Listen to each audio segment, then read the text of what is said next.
김삿갓이 방랑을 시작하고 몇 년 후 금강산, 함경도, 평안도, 황해도 여기 양반들 사이에서 야 이거 신통반통한 사람이 있다면서 김삿갓의 이름이 오르내리기 시작합니다. 양반들이 입을 모아 칭찬한 김삿갓의 능력은 무엇이겠습니까? 글쓰기. 시. 그렇죠. 대체 그 실력이 얼마나 뛰어났길래 한반도 북쪽 지방에 김삿갓의 소문이 쫙 퍼졌을까요? 자, 그 사연을 엿볼 수 있는 이야기, 또 재밌는 이야기가 전해지고 있습니다. 한번 들어보시죠. 자, 여느 때처럼 정처 없이 김삿갓이 방랑하던 때였습니다. 김삿갓은요, 길을 걷다 아주 으리으리한 집 앞에서 발걸음을 딱 멈춥니다. 담장 밖을 걸어가는데 양반들이 시제를 주고받으면서 시를 짚고 읊는 소리가 들린 거예요. 아. 때 마침. 전문 분야네요, 본인. 참새가 방앗간을 그대로 지날 수 있을까요? 없죠. 이때 김삿갓이 벌컥 양반집 대문을 열고 마당으로 들어간 겁니다. 그러면서 이렇게 한 거죠. 나도 시 한 수 지어보겠소. 오. 랩 배틀. 여기서 바로 랩 배틀. 랩 김일영 배틀. 배틀. 시배틀, 시배틀. 그냥 도장 깨기 느낌이. 자신감 좋습니다. 뿜뿜. 네. 근데 양반들은요 김삿갓 딱 쏘아보면서 인상을 확 찌푸립니다. 왜냐면 오랫동안 제대로 씻지도 않은 듯 해가지고 이 꾀죄죄하고 냄새도 나고. 냄새까지 나는 이 김삿갓을 보면서 야 이거 지나가던 이 방랑객이 객기 부리는구나 라고 생각을 한 거예요. 양반들은요 평소와 다른 재밌거리를 찾았다는 듯이 김삿갓에게 시제를 툭 던져보기로 합니다. 한번 해봐 이 느낌. 그렇죠. 네. 자, 그 시제가요. 아, 어려워. 참 왜요? 놀라운데요. 또 어려운 거. 여기 들어 있습니다. 아. 뭐예요 그게? 뭐예요? 본데? 그 시제는 뭐죠? 이겁니다. 아. 화장실. 요강. 요가. 조선 시대는요 주로 아름다운 자연 풍광 또는 매난 국죽과 같은 시제를 가지고 임금을 향한 충절을 주제로 정말 고고하고 기품 있는 내용의 시를 썼거든요. 그런데 집주인 양반이 이 김삿갓 망신 주고 골탕을 먹일 심산으로 시의 주제로는 전혀 쓰이지 않는 사람의 분노를 담는 요강을 시제로 턱 던져준 겁니다. 요강으로 무엇을? 자, 이 요강이라는 이 기상천외한 시제를 들은 김삿갓. 너무 자, 궁금해. 그러면 김삿갓이 어떤 시를 썼는지 궁금해요. 확인해 보겠습니다. 내가 있어 밤중에도 번거롭게 살인문을 여닫지 않고 어허. 사람과 이웃하여 잠자리에 벗이 되었구나. 술 취한 사내도 내 앞에서는 단정히 무릎을 꿇고 와. 아름다운 여인은 널 끼고 앉아 살며시 옷자락을 걷네.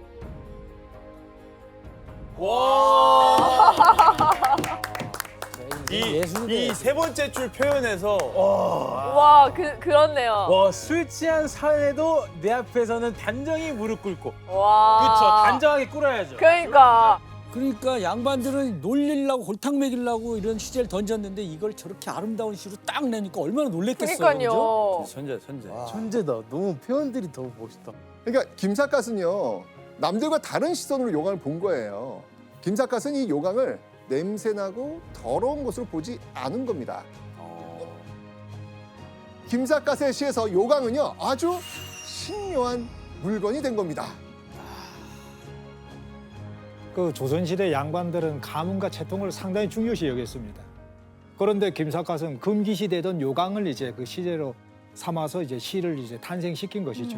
그 김삿갓은 이것뿐만 아니라 사람에게 이제 해로운 이와 그 벼룩도 시의 소재로 삼아서 시를 지은 겁니다. 그것이 이제 그 파격 중에서 이 파격이라고 볼 수가 있는 거죠. 정말 천재적인 시짓기 실력으로 유명 인사가 된 김삿갓. 조선에서요 시 좋아하는 양반이라면 한 번쯤은 김삿갓 만나가지고 함께 시를 주고받기를 바랬습니다. 그런데 김삿갓에 열광한 건 양반뿐만이 아니었습니다. 먹고 살기 바빴던 일반 백성들까지 김삿갓 씨에 흠뻑 빠지고 맙니다.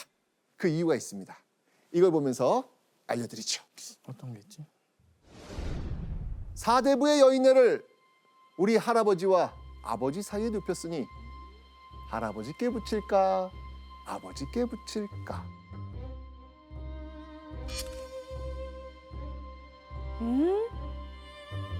좀 이게 뭔가 내용이 좀 이렇게 뜨겁고 좀 그런 예설적이지 않아요? 전 딱 본 순간 헉 이렇게 느낌이 왔는데. 그죠. 어허. 자, 사대부의 여인이 어느 부자지간 사이에 누워서 물란한 잠자리를 하는 것처럼 지금 묘사를 했습니다. 네. 누가 봐도 그렇게 보이지 않나요? 네. 그죠? 그런데 이 시에 반전이 숨어 있습니다. 오. 이게 바로 김사카 씨의 매력이거든요. 자, 한 양반이요. 네. 딸을 잃고 그 딸의 시신을 묻을 무덤터를 찾고 있었습니다. 네. 그러다 아주 안성맞춤인 아주 좋은 터를 발견하죠. 네. 그런데 그곳엔 이미 어느 백성의 아버지와 할아버지의 무덤이 있었던 거예요. 그런데 이거 포기할 수가 없었던 거예요. 이 너무 좋은 터를 네. 포기할 수 없던 이 양반이 생각지도 못한 일을 벌입니다. 어떤 일을 벌였을까? 그 사이에 그냥 그 묻은 거예요? 그렇죠. 와. 땅 주인의 허락도 받지 않고 땅 주인의 할아버지와 아버지 무덤 사이에 덜컥 그 양반 딸의 무덤을 만들어버린 거예요. 얼토당토 않은 일을 겪게 된 이 땅 주인은 부당한 일을 당했지만 해결하지 못하고 끙끙 앓고 있었죠. 그런데 이 억울한 사연을 가진 땅 주인 집에 때마침 김삿갓이 신세를 지고 있었던 겁니다. 우연히 이 사연을 들은 김삿갓은 한 끼 식사에 대한 은혜를 갚겠다며 붓을 듭니다. 아. 이제 또 놀라운 또 일이 벌어지는 하나 것이죠. 나오죠. 네. 그 시가 바로 묘쟁이라는 시입니다. 아. 아. 바로 무덤묘 다툴쟁. 아, 느낌 알겠다. 만약에 이게 묘자리 논쟁이라는 자세한 상을 모르는 사람들이 이 시만 이렇게 딱 보게 되면요. 딸이 외간 남자들 사이를 오가며 물란한 잠자리를 하고 다닌 것처럼 보일 수 있지 않습니까? 죽은 딸의 명예가 더럽혀질 수도 있다는 이 내용. 양반은요. 시를 읽자마자 얼굴에 파랗게 찔립니다. 그리고 곧장 하인들을 불러 딸의 묘를 파갔다고 합니다. 김삿갓이 파격적인 시로 순식간에 땅 주인의 억울한 일을 해결해주고 나쁜 양반 한 방 먹인 먹이고. 거죠. 그 가사에 나오잖아. 못된 양반 혼내준 의리의 사나이. 오. 착한 쓰고 죽장 깊어 착한 성인의 친구 되어 못된 양반 힘내준 그리의 사나이 노인에는 도 시에는 시로 맞서 시집기 내기에 저번 일이 없네. 우와. 맞네. 다 있네. 그런데 여러분 사실 이 선정적이고 파격적인 시는 백성들의 가려운 속을 긁어준 김삿갓의 시 중 순한 맛에 속합니다. 이번엔 좀 더 통쾌한 한 방이 있는 매운맛. 어. 네, 매운맛의 시를 한번 보시죠.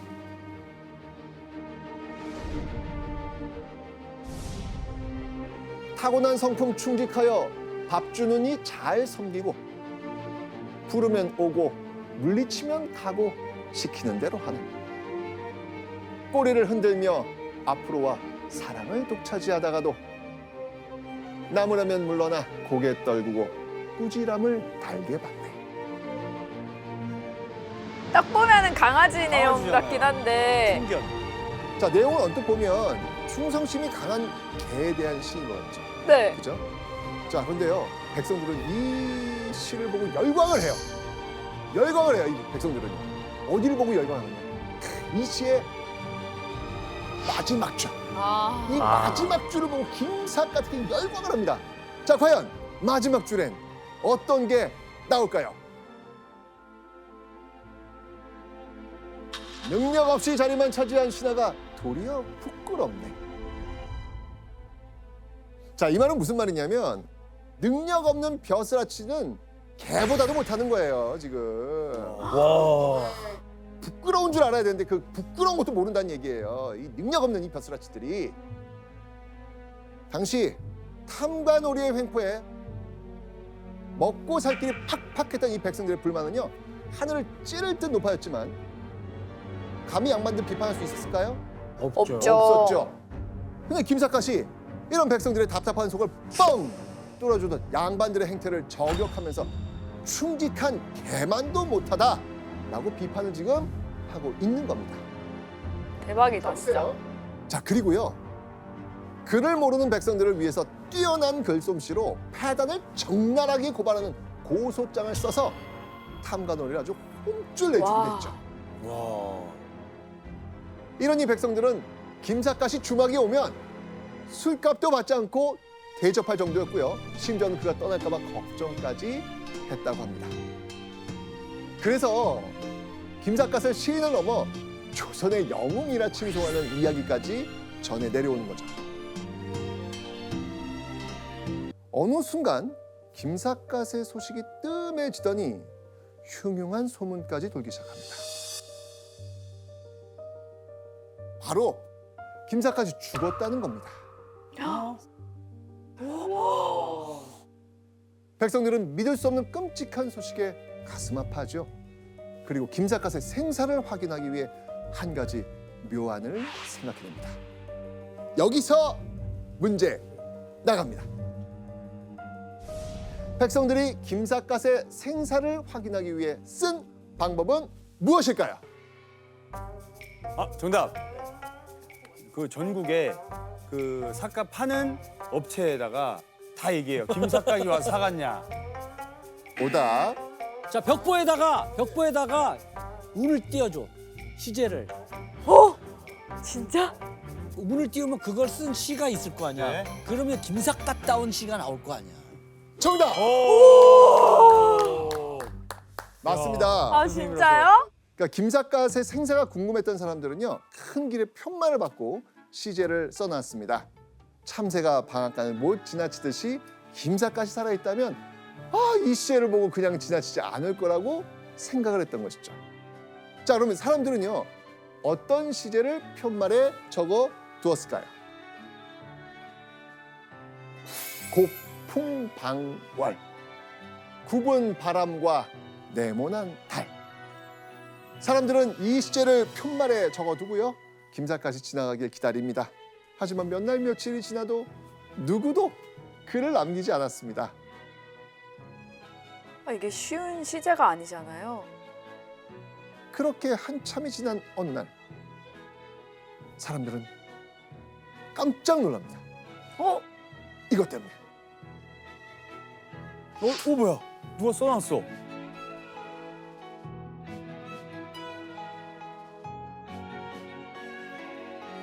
맑은 바람이야 산모퉁이를 만나면 굽어서 불고, 와.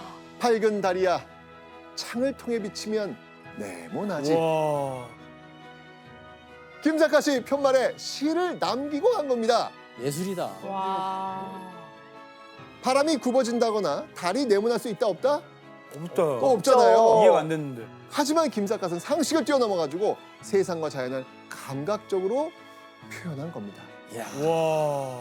천재다, 천재. 천재다. 와. 사람들은요, 와, 역시 김삿갓! 이라면서 실력에 감탄했고요. 무엇보다도 김삿갓이 살아있구나! 라고 하면서 진심으로 기뻐했다고 합니다. 와. 어느덧 김삿갓이 방랑을 시작하고 약 20년이 지나 그의 나이도 40대를 넘어섰죠. 그런데 목적지 없이 떠돌던 김삿갓은 몇 년째 뒤쫓던 인물이 있었습니다. 오로지 김삿갓을 찾기 위해 전국을 떠돈 인물은 바로 김삿갓의 둘째 아들 김익균입니다. 김익균은요, 집 나간 아버지 김삿갓을 찾기 위해 팔도를 휘저으며 탐문조사를 합니다. 자, 그런데 아들 김익균에게 주어진 단서는 딱 하나, 뭐밖에 없다? 삿갓. 아버지가 삿갓을 썼다는 거. 찾기가 힘들 것 같은데. 그러니까 이건 뭐 거의 모래사장에서 바늘을 찾는 것과 다름없었겠죠. 불가능해 보이는 미션. 그런데요, 전국 곳곳을 헤집으며 수색한 끝에 드디어 강원도 평강에서 아버지를 마주칩니다. 와. 아들 김익규는 아버지 김삿갓에게 간절한 마음을 담아 이렇게 말하죠. 홀로 남은 어머니를 생각해서라도 집에 돌아가셔야 합니다, 아버지. 자, 이때 김삿갓은요 한박 웃음을 지으면서 아들에게 심부름 하나만 해주면 같이 고향으로 돌아가겠다라고 이야기를 합니다. 자, 그런데 그 심부름을 다녀온 김익규는 깜짝 놀랍니다. 왜 그랬을까요? 이상한데. 도망갔겠지. 와, 진짜로? 진짜요? 맞습니다. 바로 아버지 김삿갓이 호련히 도망친 겁니다. 하지만 아들은 불굴의 집념으로 산 넘고 물 건너 먼 길을 돌아 아버지 김삿갓을 다시 찾아냅니다. 강원도 평강에서 약 267km나 떨어진 지금의 익산시 전라북도 여산이었습니다. 아들도 대단하다. 그러니까. 이번에도 아들은 김삿갓에게 간절하게 부탁하죠. 아버지 제발 집으로 돌아가셔야 돼요. 제발 이번에는요. 김삿갓은 안절부절하며 흔들리는 모습을 보입니다. 그리곤 집으로 돌아가길 결심한 듯 모든 짐을 아들에게 맡기고 화장실을 다녀오겠다고 하죠.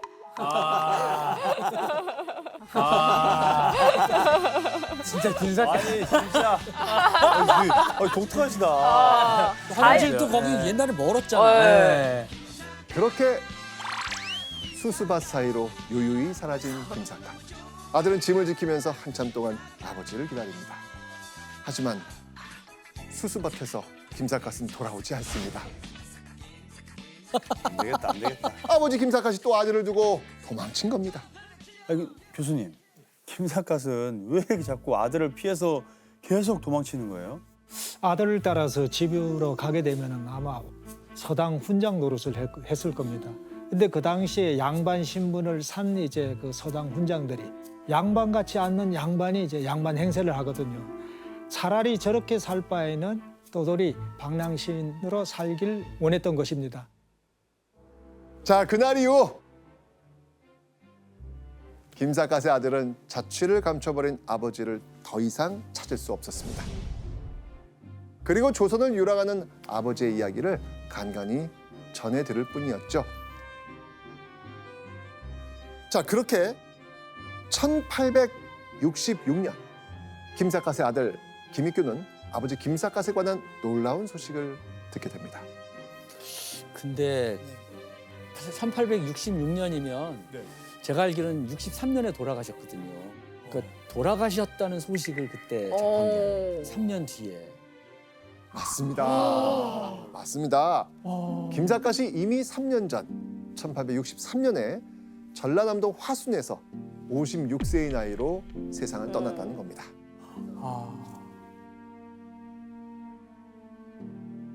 뒤늦게 소식을 접한 아들은 곧장 아버지 김삿갓의 유해를 수습한 뒤 가족이 있는 영월에 아버지의 무덤을 만들었다고 하죠. 맞아. 자, 이렇게 강원도 영월에 가면 지금도 김삿갓의 흔적이 많이 남아 있습니다. 자, 우리도 한번 화면으로 만나보시죠. 저기 가면 다 김삿갓 마을이야. 네, 맞아요. 김삿갓길 길 이름도 아예 김삿갓이에요. 맞습니다, 맞습니다.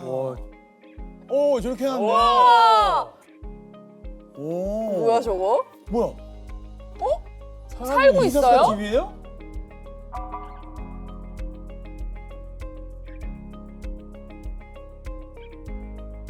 홍서부 씨는 가보셨나요? 가봤죠. 아. 가보고 이렇게 진짜 한번 이렇게 둘러보는데 야 이분의 그 삶이 쫙 그려지면서 그래서 참 그때 이렇게 잠시 묵념 좀 하고 왔지.